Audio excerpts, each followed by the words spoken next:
Welcome to another episode of More Than Dice Wardice. I'm Gonzo. And I'm John from Wardice. Sorry, I was kind of getting a little bit there because I was trying to figure out what number we're on. We're on episode 9, by the way. Yeah, I was like, oh man, I was scrambling while the music was playing. And I was like, oh, what episode are we on? Oh, we're on at Wardice episode 9 type thing. So, if you don't know, Wardice is a Warcaster podcast where we talk about all things Warcaster related, whether it is strategy, tactics, tips, or just plain social aspects of the game, which is kind of what our subject is going to be today. Today we're going to be talking about tournament play, going to tournaments, what you should expect, what you should do, what you shouldn't do, so on and so forth. But before we do that, I think you have an announcement, don't you? Yeah, so something of a spontaneous choice. So I was convinced to go to Boker Brawl here at the end of April. It is in New Jersey. And we're going to run a giant Siege War Machine narrative event. So I'm actually sitting here. I'm building massive wall sections. We're going to have siege towers. We're going to have 3D terrain. I've got some friends who will bring in between 150 to 200 point armies. And it's going to be madness is what it's going to be. But this is a Warcaster podcast. Why are you telling us this, John? Because I cheat. Also, you may know they will have Warcaster events there. So you can go and play some Warcaster games and Warcaster tournament. This Boker Brawl is run by my good friend Seth Cohen. Puts a lot of hard work into this. Helped him set up a bunch of stuff. He messaged me and was like, hey, how do I do XYZ? And I'm like, here's what you should do, so on and so forth. And he's trying to build it up. And he's trying to get more things. And what I'm really enjoying is while there is going to be tournament play for War Machine, tournament play for Warcaster, there's going to be a lot of narrative. And I put quotes around this, fun events. And we all know that all the games are fun, but this is more of a less, anxiety-inducing event, the best way to put it. Yeah, well, if you're not sure what we're talking about with narrative, tune into our previous episode where we spent an hour talking about narrative stuff. But because also with War Machine and Warcaster and all the cool stuff coming from that, there's been a really big push for narrative style play. And which I think is great because, like it says, Warfare Weekend's going to have a bunch of narrative things to play, and we're going to be the ending culmination story of the narrative event for War Machine. But we'll have other things there. But I've noticed an uptick on narrative events, which I think is really good. Yeah, it's a cool little. It's a new. I won't say new. It's a previously unexplored, I think, aspect of the game that I'm excited to see. Yeah, I mean, there's no reason why things have to be, oh, I only play narrative, I only play competitive, or I only play competitive, I won't touch narrative play because it, whatever, and go with a thing, because I know that are you bringing any watchtowers? I've got 3 guard towers on the way for the Boker Brawl scenario. Oh, okay. Yeah, because like those things right there, everybody was like, oh, it's competitive, can't put it in competitive. Nah, put that thing in competitive play. Put it wherever you want. It's yours. Yeah. I love terrain features that do more than just, oh, it's blocking line of sight type thing, which is a very big thing in Warcaster, the terrain, which is, really pushed over from being the flat, terrain to 3D, which is good. I think that was one of the things that a lot of people are like, I like it because of that terrain feature. So, but, so if you're going to Boker Brawl, make sure you go say hi.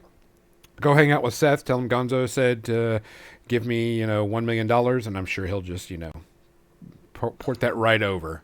That's how that works. Yeah. Just ask for it, you get it. We do take Venmo. I don't. I take cold hard cash, and I must be in pennies delivered on my doorstep. No. So with conventions starting up, and the next big one being Adepticon,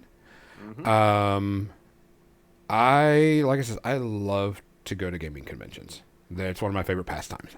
And I love to play in all type of events, but of course I'm primarily a tournament player. I love narrative stuff for the fun and aspects, but there's something about a tournament that I know that I'm going to expect a certain type of gameplay. I'm going to expect a certain type of things going on, but there's this stigma, and I don't know, I don't blame people that tournament play is not the way to play, because some people get a little upset with it or they take it too seriously, so on and so forth. And it's a rightful stereotype. There's some truth behind it, because some people take the game a bit too serious.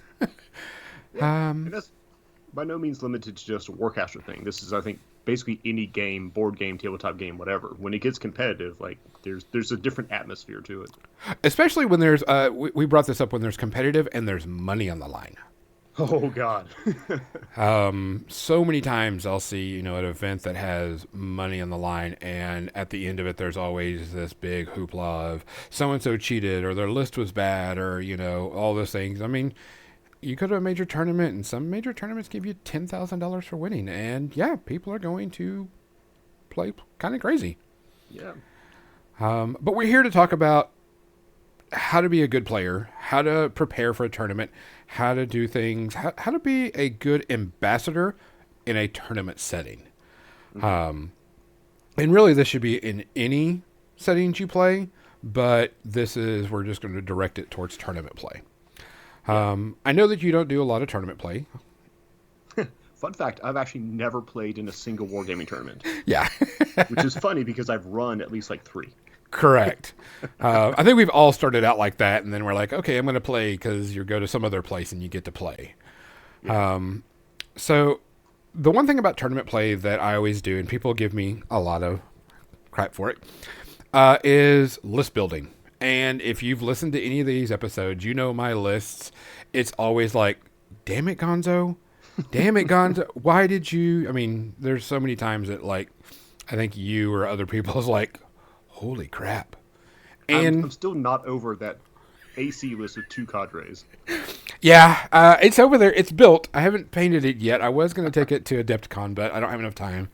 Yeah. I'm going to be working on some other stuff. But, yeah, I always say, if you're going to be a tournament player, you're going to maximize your strengths and minimize your weaknesses.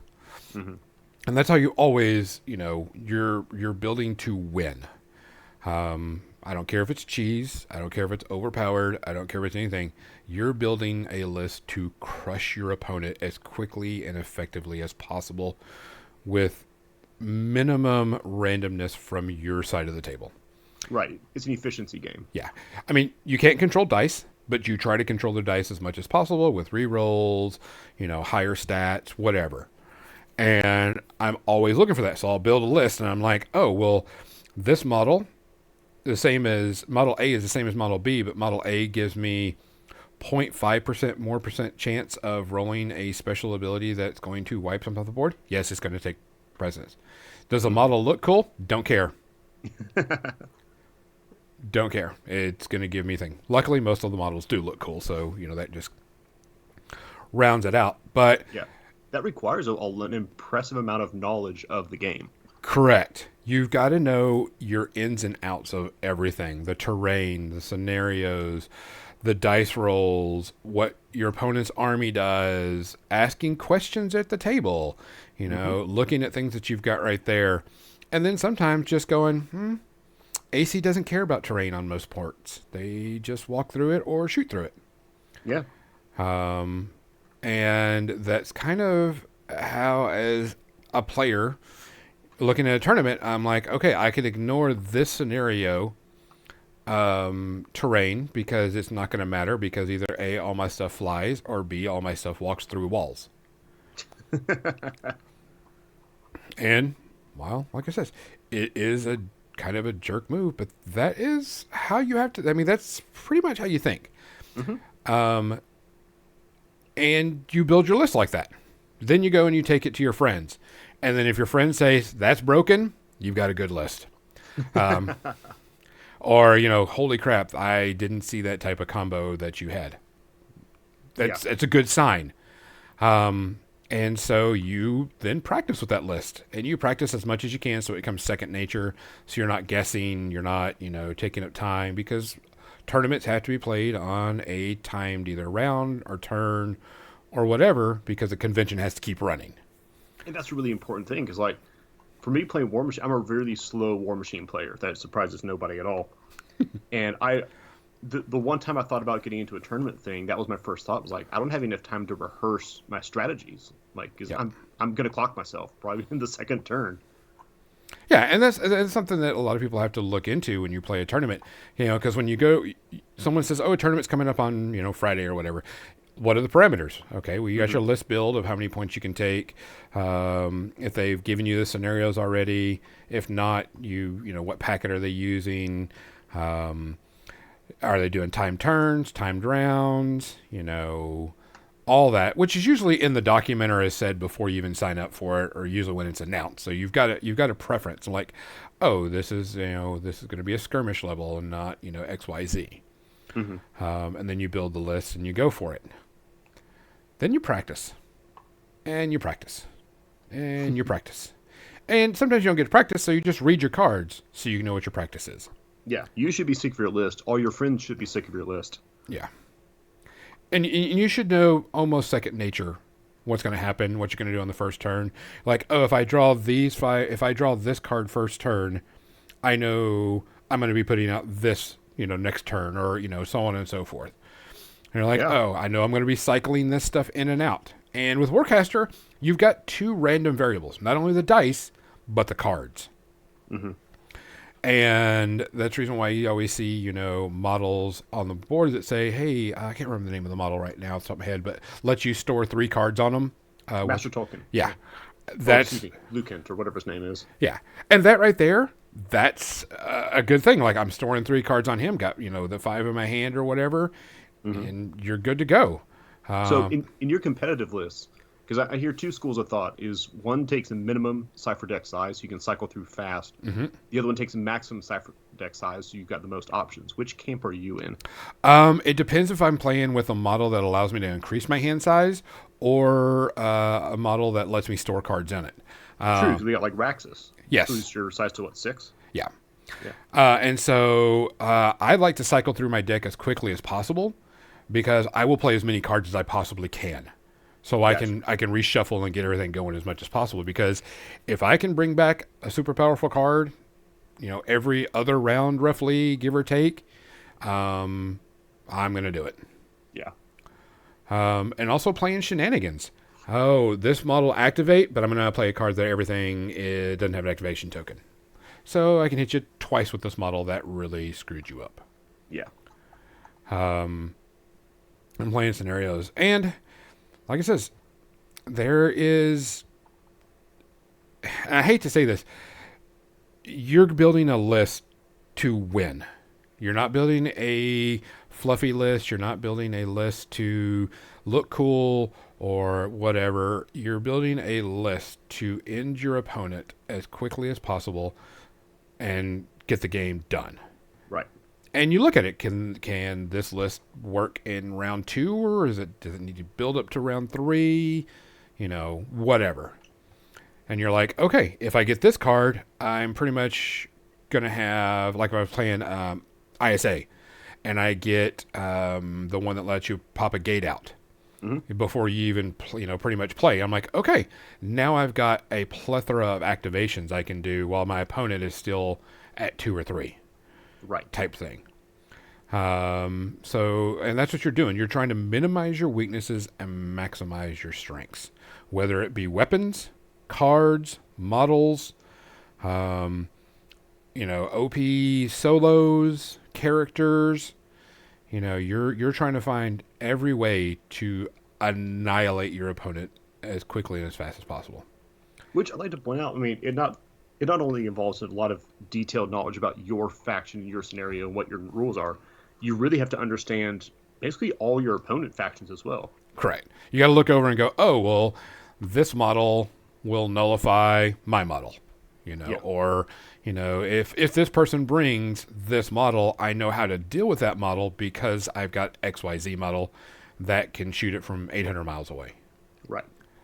So you got to know the ins and outs of yours and what your opponent is going to have or bring, and especially what cards they're going to bring that are specific to their army.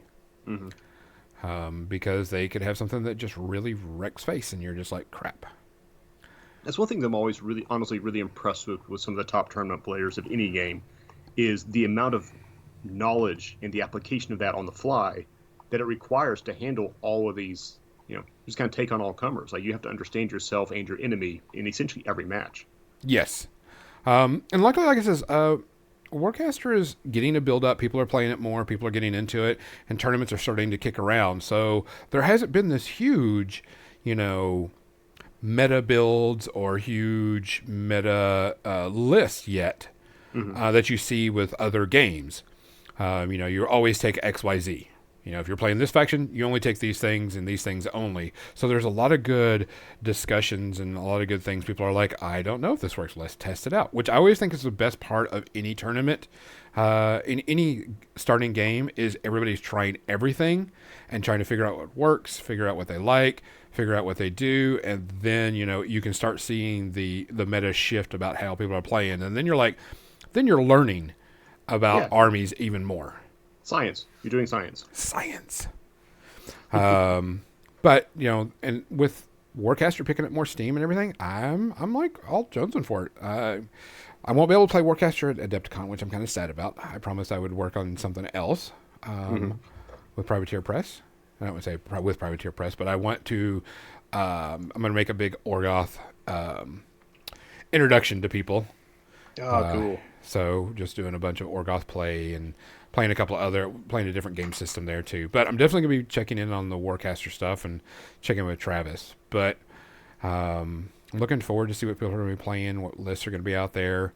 I'll probably bring my ISA just so in case somebody wants to play a game, I can, plop that out. Mm-hmm. Since, if we didn't know, Adepticon requires 100% painted armies, which I'm okay with. I just don't have what I want painted. Yeah. So I just got to take what I have painted. We all know what you really want. Yes, I want to take my AC.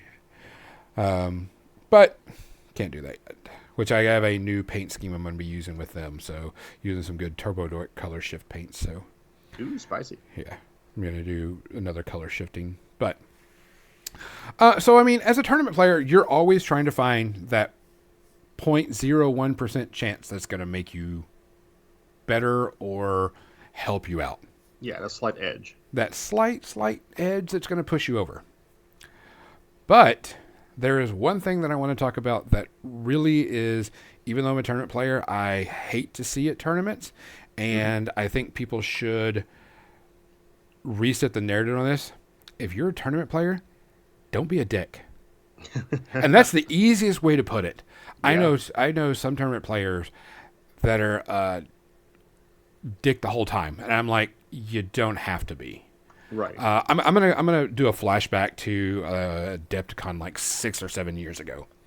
I'm playing in a War Machine tournament, and I'm playing a list. I was playing Khador, and my Khador list was the rocket spam, where you carry 3 rockets with your infantry, and with Vlad, and it was like multiple rerolls, multiple dice, and it was just it was a range list from hell. And you just wiped everything out from a distance. And so played it. Second guy I played, he had won his first round or a bye or something, but he had hardly ever been in a tournament play. And I could tell that as I was sat down with him and he started asking questions about the list. I'm like, oh, he has no clue the pain that's coming his way. And I'm like, okay, let's walk this guy through this. And so before we set up and everything, I says, this is what my list does. This is how my list works. This is why, XYZ. This is the range of my weapons. Because he was asking these questions, and it's an open information game. Right. Don't be a dick and cautiously or casually leave stuff out on purpose. Mm-hmm. You know what they're asking for. Give it to them. Now, if they forget, no big deal. And I told him, and the guy's like, well, shit, so if I get within X distance, you're going to hit me for, you're rolling 46 to hit, 5d6 damage, pile whatever. And I'm like, yes. He's like, holy crap. You see this pile of dice? I'm using all of them. He was like, I don't know how to deal with this. And I go, well, you got to choose your list. I can't tell you what to choose. And I'm not going to tell you what to choose. That's something they have to do. And he's like, well, I'm going to take, I even laid down my card. I'm playing this. It doesn't matter what list you're playing. I'm going to play this. You choose what you think is best and most effective because you know what my list does. Mm-hmm. And he's like, okay. And he chose this list. And we played the game. He didn't make it halfway up the table before I killed him to the man. Understandably, rocket spam. Yeah, rocket spam, so on and so forth. And he was like, you kicked the ever-living shit out of me, but that was one of the most fun games I've ever had because you had a good time. We had a good time. We laughed and joked about it. I always make sound effects or say stupid stuff, or if you miss a model, like, oh, ha, he dodges, and I'll dance at the freaking table. Yeah. Type thing. And I he will was, confirm he does that. yeah, 100%. I always make weird noises. It gets on some people's nerves. Don't care. My game. I'm having fun. And the guy was like, I've never been trounced so quickly in my life and so devastating, but I had a blast too. He goes, one, I learned something, and fuck you, Gonzo. And two, jokingly, two, I know what to look out for. I know how to be prepared, and I know how this handles. And I'm like, okay, then that's good. He asked me, like, what should I have done different? One of my things I always do is after a game's done, if they want advice, I wait for them because giving unsolicited advice sometimes is a jerk move, yeah. Yeah, is a jerk move. And sometimes it's with good intentions, but if they're, not into it, don't worry about it. And he started asking, and I was like, well, I would have chose a different side. I made sure that I had covering to get up on the board because you were in an open field. You didn't have the covering to get there. You were just, walking out in the open and I could just see you from, 80 miles away. Yeah.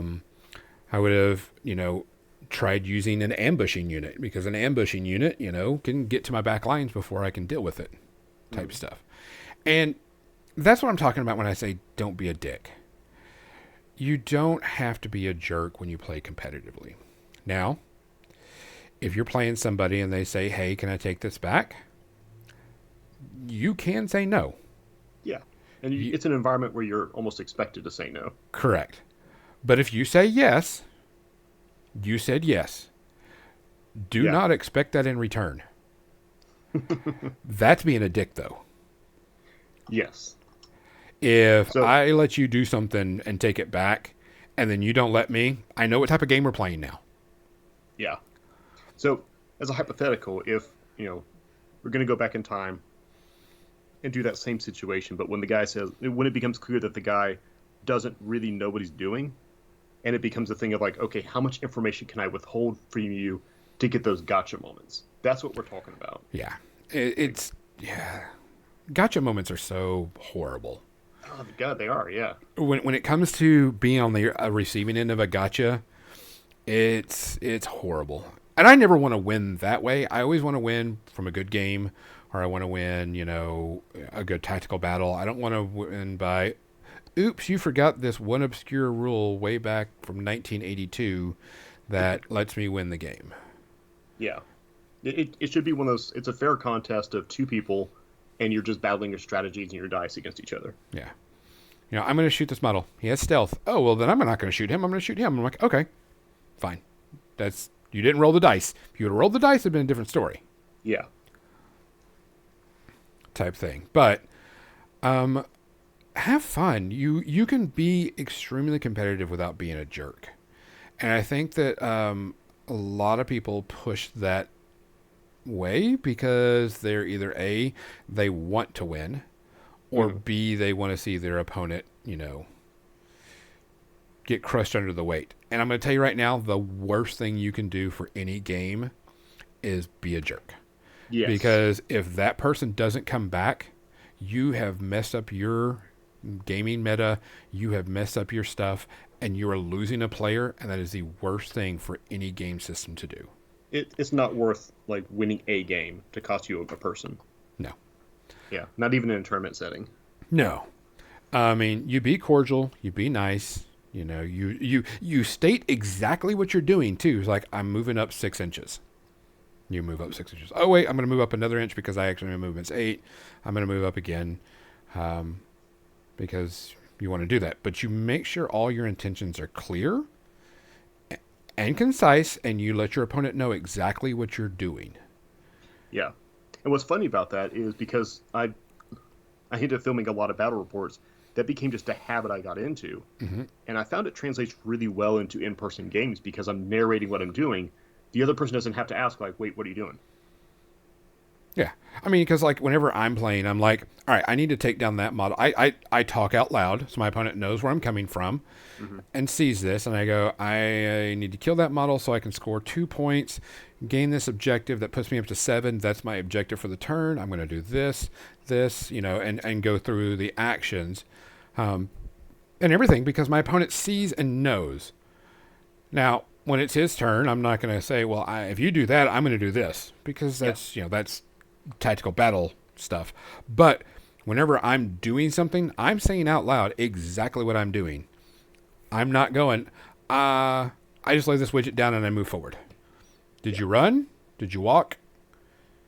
Did you, do you have weapons? I'm like, I'm going to advance, move up to here, drop my models down. Now they're going to shoot. They're all going to target this unit, or this one's going to target this one. This one's going to, this one's going to target here, roll the dice, get done. This one's going to target here, roll the dice, get done. Yeah, I think that level of communication is what keeps it away from a gotcha moment and makes it this is my strategy against your strategy. Correct. Because I mean, if I move up and I do this and I lay down and I've got ready, I'm ready to shoot, and the guy goes, "What? Wait a minute, you're within 9 inches of me. You have -1. Fine, okay, got it. Yeah, I'm good. That's fine. I'll do the -1 or whatever the thing is. But usually I'm usually like, if I go here, is there anything that has something that goes around that can mess me up? Nope. Okay, go here. mm-hmm. You're asking those questions as you're playing. Yeah, And also, tone is very important. There's a difference between I'm moving up here, I'm shooting, I'm done, to, hey, I'm going to move up here. Do you have anything? No? Okay. You had nothing to respond to my actions? Okay, I'm going to continue my next action. Yeah. That type of thing. And also, like I said, I went to one tournament, and it's always a joke. Back in Mark IV, I played Grimkin a lot. And I always ask people, I would take a model, move it through an area, and say, hey, do you want to take a free strike? And they're like, yeah, I'll take a free strike. Okay. And then I play a Grimkin card that says if you killed my model, then it, bit this big old combo out. And that's how Grimkin work. And by the end of the convention, people were like, don't ever take a free strike against Gonzo. And I'm like, it's like if the DM of the game is like, are you sure you want to do that? Yeah, are you sure you want to do that? The answer is no. Yeah. And somebody actually, while playing in the tournament, I moved a model, and he says, I'm going to free strike that model. I'm like, okay. And he hit it and killed it. And he's like, oh, crap, I knew I shouldn't have done that. They even told me not to do that if I played against you. I'm like, well, you did. So Here's the buff.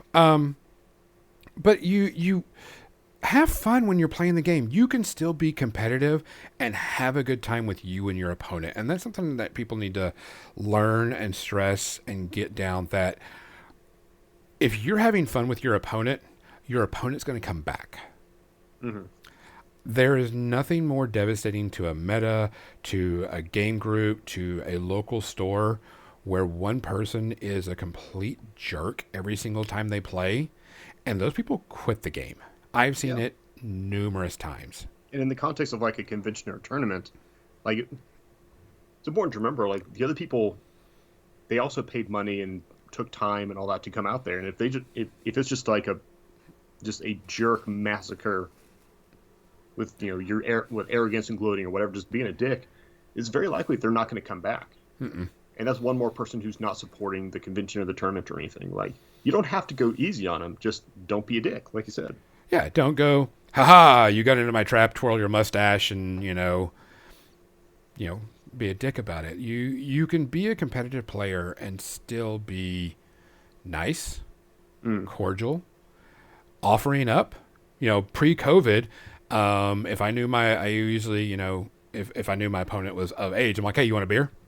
You know, not that I'm trying to get you drunk while we play, but you know, or you know, hey, you want some candy, or you know, Gonzo playing the long game. yeah. Well, I mean, there's also sometimes like also when you sit down, do you have any questions about my list? Do you have Yes. anything you need to ask? Do you know these models? Do you know what they do? Do you know how they act? You know, So I have a friend of mine who plays 40K, and when he goes to events, he has a one page like briefing of just all the things that you really should know about his army. yeah. Because I mean, you want. Don't get me wrong. Everybody wants to win, but Yeah. everybody also wants to have a good time while they're doing it. Because I'll tell It's like, you, there's many times you go, oh, that guy, yeah, he wins a lot, but he's an asshole. Oh, this yeah, guy, he wins a lot. He's fun as hell to play against. yeah, it's okay to lose, but you don't want to feel like you lost because the other player manipulated you or something like that. You want to feel like you lost because you just lost the game. Correct.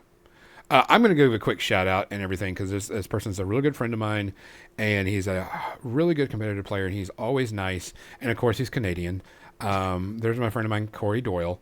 He is an extremely good competitive player, and him and I talked, and I think it was like before COVID. He was super competitive, and anytime he lost, he had like major issues, and people were like, "Hey, you're acting like a jerk," so on and Hmm. so forth. And his wife actually told him, "You are not allowed to play War Machine and Hordes if you're going to act like that because you're an asshole." Wow. And and he looked back and he was like, "Yeah, I was a dick." So we laugh. His wife says, "You're allowed to play, but for 1 year you must lose every single game you play." And you must do it gracefully, and you must do it, you know, with the greatest intent of learning how to be a good player again. And That's so like a Zen moment, man. That's good. I mean, he said his wife did it, and he went, you know, a whole year. I think it was a whole year. I don't know if it was true, but with, you know, losing every single game, not being a jerk, not acting like a jerk, and it made him realize that you can be a competitive player and not be an asshole. And now he's like one of the most fun people to play against. He'll make sound effects or he'll do stuff, and he'll like, hey, if you know XYZ on the army type thing.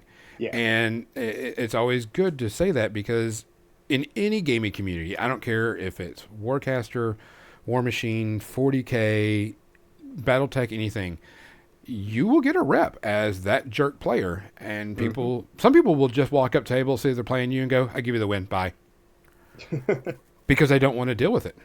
Yeah, especially with Warcaster being a still a very young game. Yeah, Yeah. and also if you know you when you want to make sure that the other person's having fun, and if you can tell when someone's like not having fun, Yeah. and you're like, "Hey, are you okay? Do you need to, you know?" Or he's like, "Well, I can't win this," and I'm like, "Okay, do you want to concede, or do you want to talk about it? You know, do you want to, you know, whatever?" Because guys, we're human beings pushing metal, plastic, resin dolls around the board, shooting things up Hmm. or beating things up or whatever. It's not worth mental state. It's not worth losing a player. It's not worth anything. There is nothing in this world that's worth losing, especially in the games that I play, to lose a player. Yeah. Don't get me wrong. If the person's losing, they're just up that they're losing. That's you can't help that because you're playing the game, but you can always make sure that they're enjoying themselves while they're losing. Right.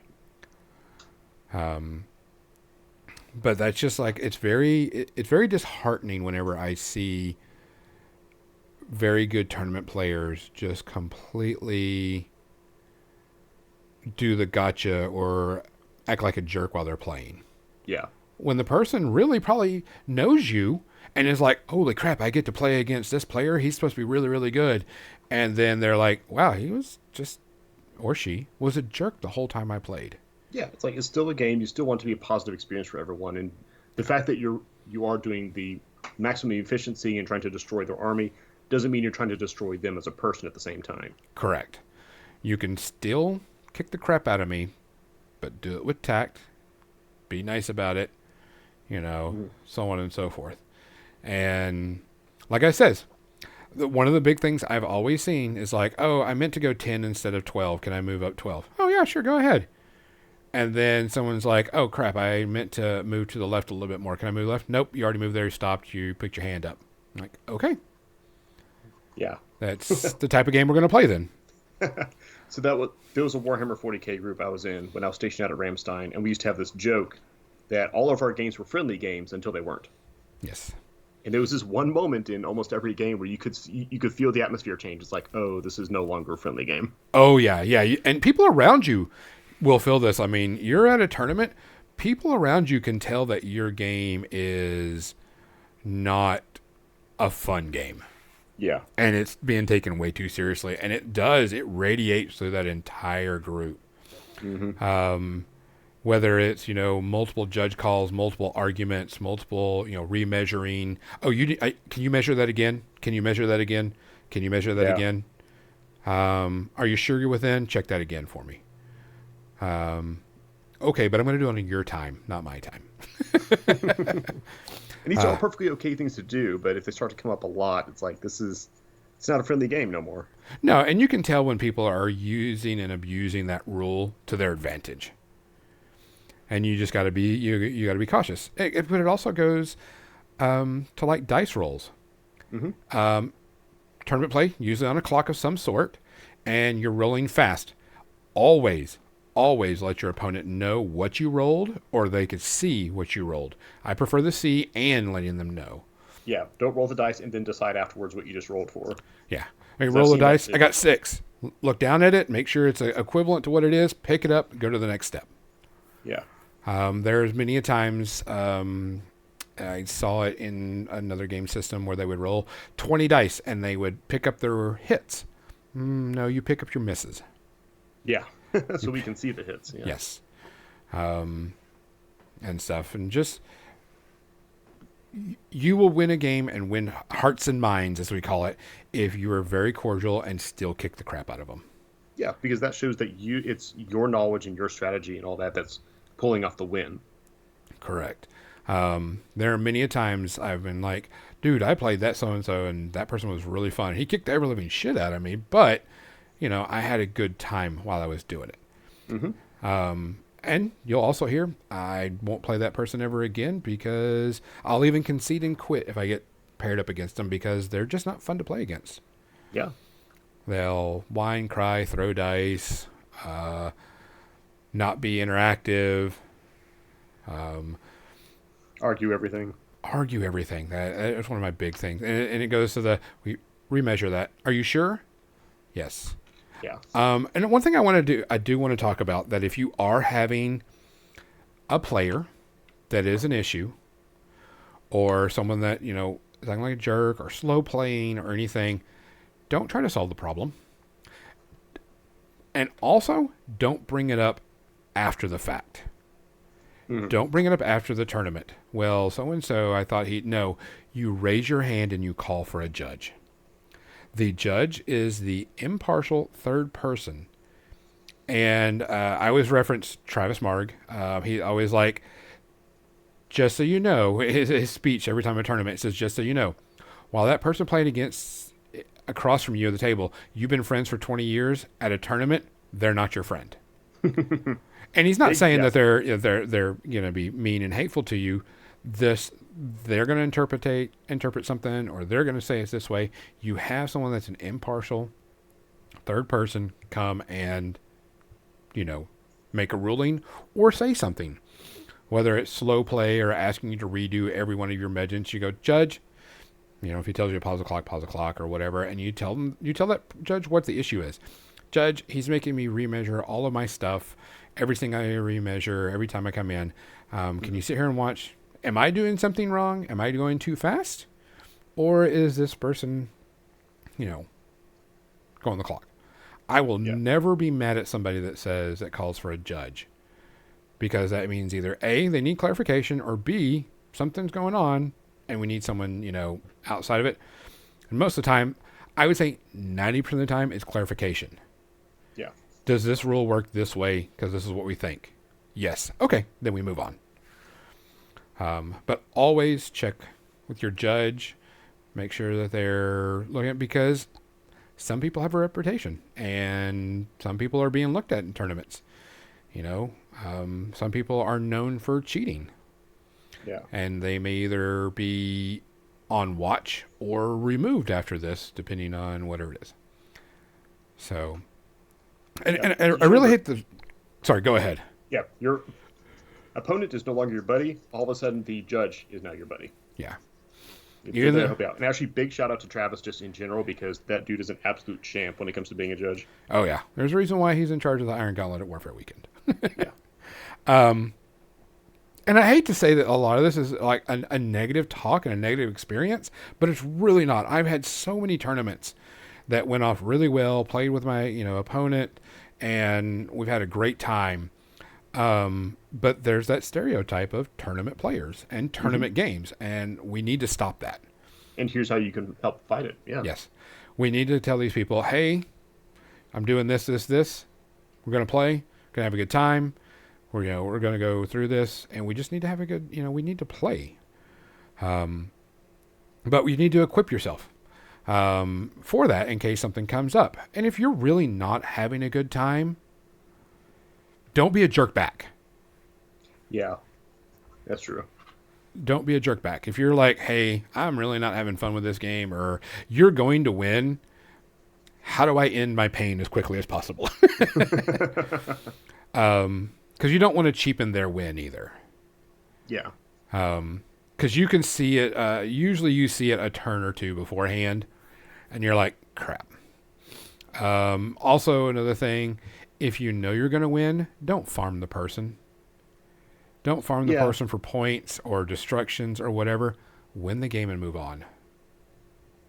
I've seen so many tournament players, they'll farm a player for their points and everything and find a way just to keep farming them and prolonging their win just so they can get a higher score. Yeah, it's kind of a dick move in my opinion. Mm. Just get your maximum that you can, move on. Yeah. But As that is. I mean, it's a very, I think in wargaming, the whole tournament scene is a very unique environment as compared to everything else, from your game store to your garage to your casual play. It correct. just the game it's got a different, it's almost a different game when it starts being competitive. It does. It takes on. There's a reason why I like competitive play. I like very clean, precise, know what I'm playing. Hmm. And I know that, in my opinion, I feel my opponent is going to do the same type thing. And it's going to be a good competitive environment. When I go to play, like I'm going to play in the casual events or the narrative events at Adepticon for War Machine, I'm not expecting someone to be 100% precise, know all the rules 100%, not make a mistake, so on and so forth. Yeah. But I'm expecting that. I'm expecting also people to make stupid sound effects when they're playing because it's a narrative event. Or like, as they pick up a bottle and walk away. Yeah. You can relax a bit. Yeah. But if you're going to play a tournament play, make sure you know what you have, what you're doing, what you're expected. Don't be a dick. Ever.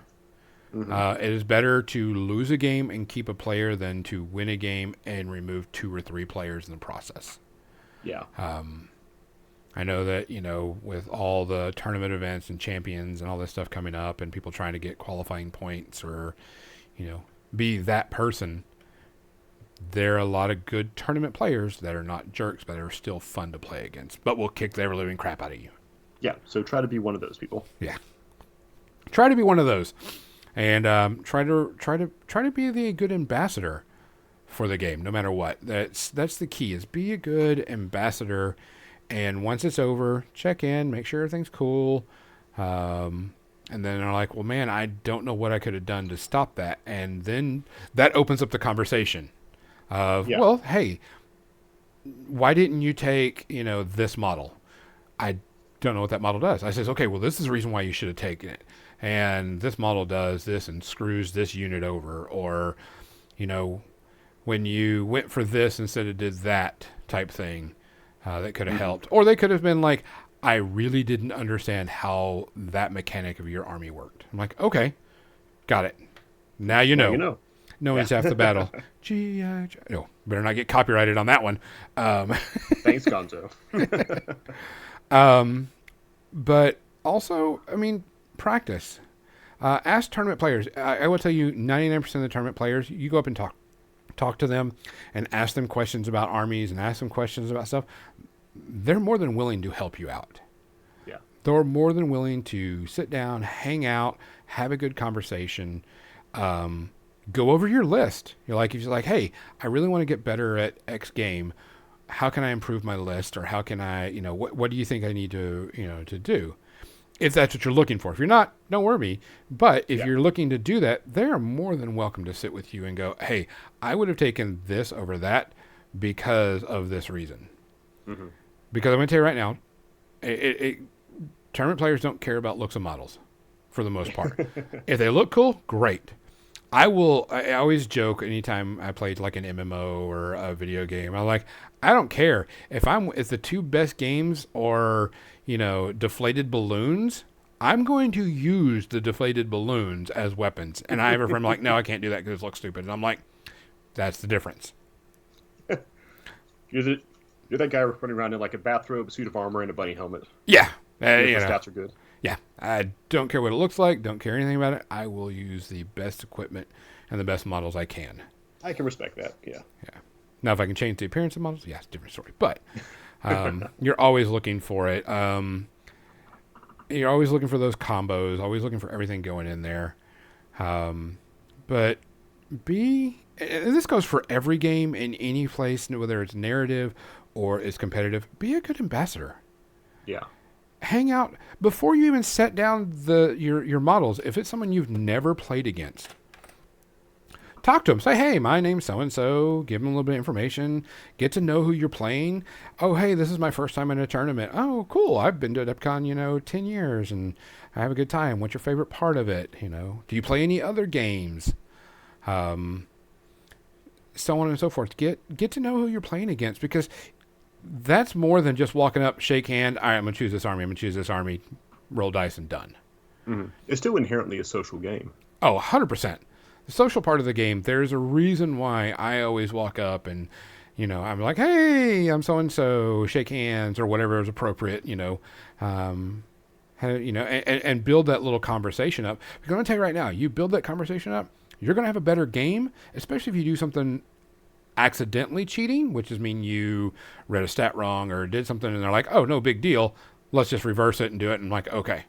And they're going to be more understanding because you've built this social contract, is what we call it, between you and that person. You've talked to them. You've introduced yourself. You've gotten a little bit of knowledge on them. They're like, oh, okay. Yeah, no, wait. Didn't I hear you on Wardice, or didn't I hear you on More Than Dice, or aren't you? Yeah. Which is weird. Podcast, Gonzo? I have a podcast. Which has been very weird still. I still get that. Anytime I go to Adepticon, they're like, your voice sounds familiar. And I'm like, really? It's like, are you on? Yeah? Oh, wow. And then, it builds that little thing. Not everybody gets that, but it feels weird to be recognized on some things like that still. Yeah, that's fair.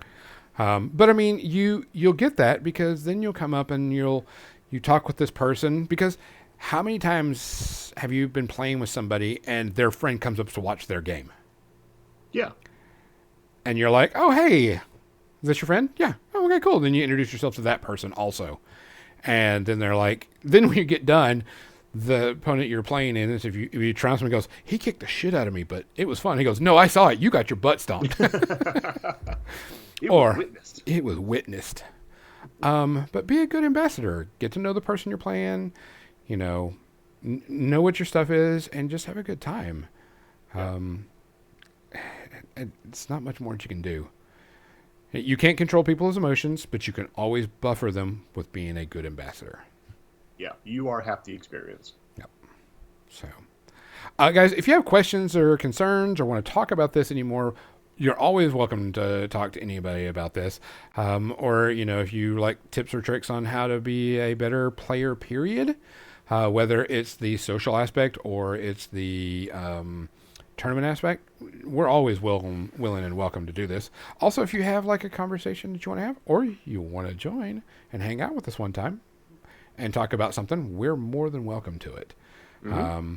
We love that the community is building and getting better, and there's other podcasts that are out there. Jonathan, you know more of them than I do. Who are some other Warcaster podcasts we need to talk about? The big Warcaster thing, honestly, is Arcane Synthesis. I will always give those guys a big shout out. They put out stuff on the Warcaster Discord and the Facebook. It's like a new article every week. It's a new person doing them. They've got a cadre of like 7 or 8 people, myself included, who all contribute content and all that. And it's all sorts of stuff. It's just whatever topic comes up that week. So definitely good guys. Check them out. Arcane Synthesis on the Facebook group. Which is good. Having more people write about more stuff is always good. I don't care what anybody says. Always bring more people into writing content or bringing materials and hanging out and doing things. It's always good to build a community like that. Like, there's no such thing as too many podcasts. You just find the ones you like and listen to, but let them create their content. Hopefully more people will start doing stuff like this or providing material, or more people joining Arcane Synthesis so they can have cool stuff. But it's better to have more people than less people. Yes. Yeah, every bit of content in the community means the community's growing. Correct. Always bring more people in. Don't push people out. Unless they're a dick. But that's a whole nother show to do. That's a whole nother show. Guys, if you see me at Adepticon, say hi. If you want to hang out, just let me know. If you have questions, whether it's anything, let me know. You can always find me. I'm usually wearing shorts in the middle of winter and usually funky shoes. And if you don't know me, ask me. I'll send you a picture of me. It'll be an ugly picture, but it'll be a picture of me, and you can, that way you can know who I am and we can hang out.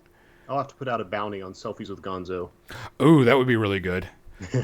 I'll do it. Stay tuned. We'll see what happens. Not the first time I've done that before. And also, if you're going to Boker Brawl and you see Jonathan, go up and say hi. Ask questions. He may pick his nose while you're asking, but he'll, at least answer your questions. I'll be sure not to pick your nose while I think about it, because that's just rude. It is rude. Unless they ask you to, and then you have permission to. Yeah, you gotta draw the line somewhere, Gonzo. Guys, we appreciate you listening. We appreciate anything. We'll have more content. Give us like I said, we'll do everything every other week. Give you some information. Like I said, Adepticon is less than a month away now, I think. Yeah, it's coming up. Yeah, roughly around a month away. So make sure you check out. If you can't go, I'm sorry. If you can go, one of my favorite conventions to go to. Very nice, great miniature convention. And like I said, if you see me there, say hi. We'll hang out. Jonathan, you got anything? I'm good. Now let's get out of here with that cool music.